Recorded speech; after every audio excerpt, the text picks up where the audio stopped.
देखिए, सबसे पहले तो चलती लोकल में से गिर के जो दुर्घटनाएँ हो रही थी, उन दुर्घटनाओं को रोकने के लिए ये कदम रेलवे के द्वारा उठाया गया है।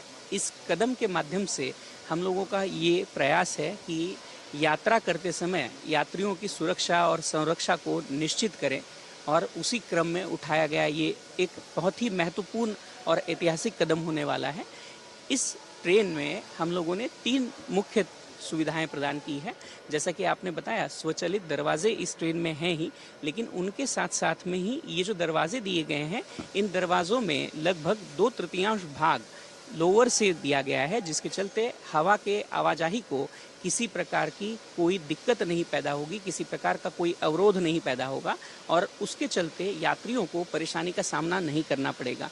इसके अलावा इस ट्रेन में रूफ माउंटेड वेंटिलेशन सिस्टम दी गई है। हर कोच के ऊपर 2 roof mounted ventilation systems provide की गई है। इसमें से हर सिस्टम की जो क्षमता है वो लगभग 10,000 क्यूबिक मीटर पर घंटा इतनी है। इसके चलते हम लोग ऑक्सीजन की जो मात्रा है वो ट्रेन के कोच के अंदर भी उतनी ही रखने का प्रयास कर रहे हैं जितनी मात्रा बाहर के पर्यावरण में है।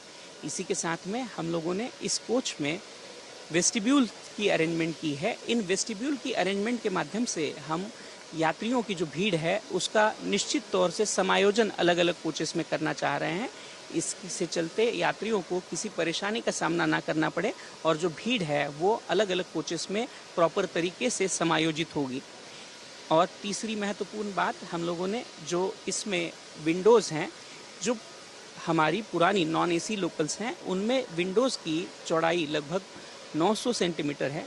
इन लोकल में ये विंडोज़ की चौड़ाई बढ़ा के 1900 सेंटीमीटर की गई है। इन 1900 सेंटीमीटर की चौड़ाई के माध्यम से हम यात्रियों को ज़्यादा से ज़्यादा हवा का जो अवरोध है वो कम करने का प्रयास कर रहे हैं। इसमें हवा लगातार चलती रहेगी, और जब भी ये लोकल चल रही है उस समय पे ये दोनों रूफ माउंटेड वेंटिलेशन सिस्टम हो, दरवाज़ों के ऊपर लगे हुए लोअर वाले दरवाजे हो, और उसी के साथ में बढ़ी हुई साइज़ की खिड़कियां हो, इन तीनों के माध्यम से हम लोग ट्रेन के कोच के अंदर का जो ऑक्सीजन का प्रमाण है वो और पर्यावरणीय जो ऑक्सीजन का प्रमाण है वो निश्चित और समान रखने का प्रयास करेंगे।